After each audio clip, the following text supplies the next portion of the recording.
Alright, in the last socialization video regarding techniques, I talked about how to break the ice. A couple of videos before that, I talked about why you should be approaching the people you want to talk to within 10 seconds of seeing them, and so on and so forth. This video is going to be about how to carry on a conversation without being awkward, without being creepy, and everything that anyone with socialization issues or Asperger's syndrome or whatever, or social anxiety or whatever, is afraid of being. You know what I mean? For my whole life, I was always afraid of being, of being that guy, of being, that awkward guy. But over the years, I realized that the more, hold on, let me straighten that. There we go. I realized that the more normal you are, and the more you can, the easier it is to express whatever's on your mind in an FMC friendly, mature, and cool way. The easier it is to talk to people, and the easier it is to hold a conversation. There are three things that I do whenever I talk to somebody and have a conversation with. The first thing is I'll just express my observations on certain things, express my opinions without complaining or being toxic. You can complain about stuff as long as you're making fun of it. You know what I mean? For example,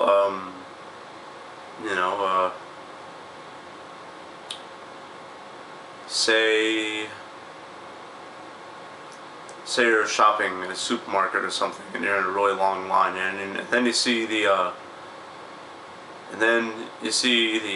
aisle right next to you, and the cashier's just standing there doing nothing. You know what I mean?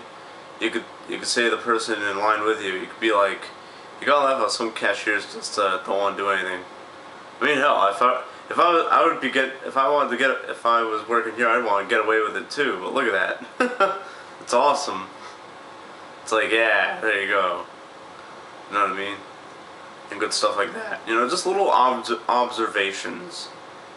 And as long as you express it really quickly, and you express it freely without any outcome in mind, then you're cool. You know what I mean? If you express it with an outcome in mind, and you're like, I hope they respond, and that's in the back of your head, it's not going to end well. You know what I mean? The second way to hold a conversation, to carry a conversation, is the dreadful interview. Now, I don't mean like, when people do this, they do this because they want to just get information. You know what I mean? It's because they have nothing else to talk about, so it winds up being really boring and really almost approval seeking in a way, because not only are you just asking the subject where they're from, and what do they do, and what are they studying in school, and do you have any brothers or sisters and stuff like that, and you sound like you're taking a goddamn survey. Here's how to prevent that. You have to be curious about what the subject is all about, and you have to really buy into the curiosity. You know what I mean? For example, let's say I walk up to somebody and they look really like they just don't want to be here, and they want to really go home. And I do this at the bus stop a lot when I'm on my college campus. I'll just say to somebody, I'll be like, you look like you just want to go home. Like, you do not want to be here. And the person, usually it's a woman, because I'm, of course, heterosexual male, so of course I'm not going to walk around trying to talk to guys. You know what I mean? I don't know why any heterosexual guy would do that, so whatever. So, she'll usually say,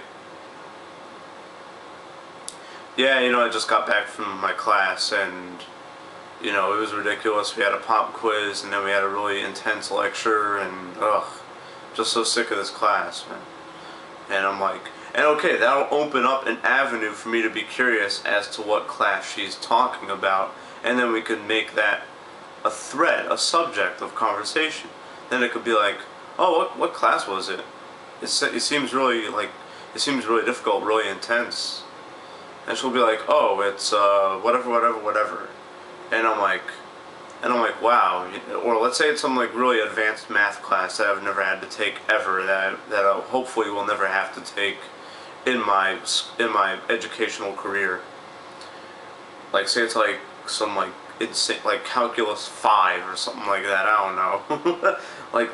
like calculus 5, and it's like near graduate level. You know what I mean? And so I'll say to them, I'll be like, that's why I am this major, because I don't want to be taking classes like that. It seems pretty bad. And then, oh yeah, you know, blah blah, and I'm like, yeah, well, the classes I do, you know, we have to do term papers, and we have a midterm and a final, and that's all we have, and then blah blah. And then you can talk about something really cool, and instead of foolishly just garnering information and being like a value leech. Sorry, my headphone jack was really annoying me.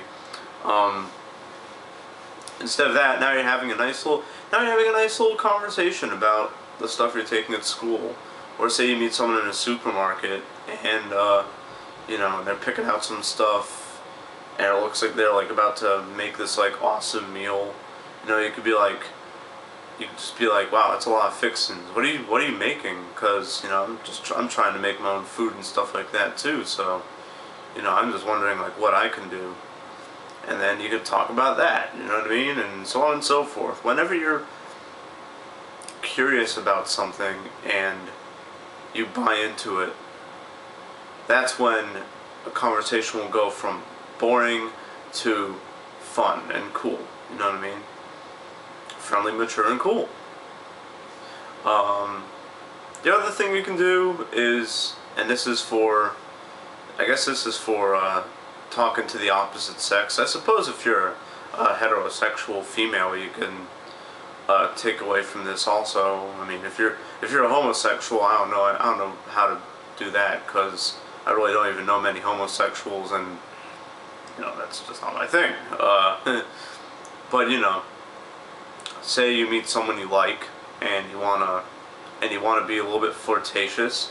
You can always make fun of them, and like just like not make fun of them like disrespecting, but you know, halfway in between. It'd be like halfway in between like a compliment and a diss. You know what I mean? And then you can just keep talking about that over and over and over. You know what I mean? And then you can make jokes, and you can exaggerate.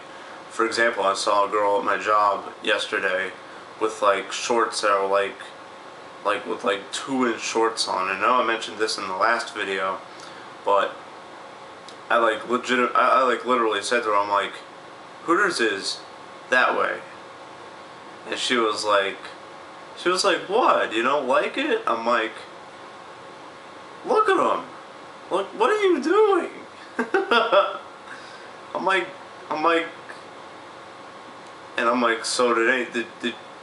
so you're showing off. Did it pay off? Did you get attention of like really cool guys when you were going out? And the girl's like, not really, blah blah. And I'm like, and then whatever, you know. And then the conversation just fizzled out. But you know, I was being flirtatious, you know what I mean? And so on and stuff like that. Now, if you're gonna have a sense of humor, and you want to make jokes, and you want to make people laugh, you have to learn how to exaggerate, and you have to make sure that your mind's right. Because if I was saying that kind of thing to said woman who I saw yesterday, if I was saying that to hope for a reaction, trust me, it would have not ended well. No, it would have not ended well. Chances are the girl would have gotten mad, and so on and so forth. I said it for my own amusement. This is something Real Social Dynamics preaches a lot. It really is a fundamental of socializing is being self-amused, but also being cognizant to the feelings of others as well. You know what I mean? For example, I didn't want, you know, girl with the short shorts. You know, I couldn't just call her, you know, super slut walking the streets or working the streets. You know what I mean? No, that you have to have filters, obviously. Especially since I was waiting on her in my store. You know what I mean? I wanted to be just lighthearted enough to where it's semi-PG, but I also wanted to be edgy a little bit too, and that's why I threw in the Hooters line. You know what I mean? But she understood that I was joking, and you know, and we were all laughing anyways, and we were just having fun, so it doesn't matter. You know what I mean? Another thing I like doing at my job is when someone buys lottery tickets, I'll be like, okay, you know you're obligated to pay me half your winnings, right? You heard about the unspoken agreement that we had? Yeah, keep that in mind. You know what I mean? And they know I'm joking because I'm exaggerating.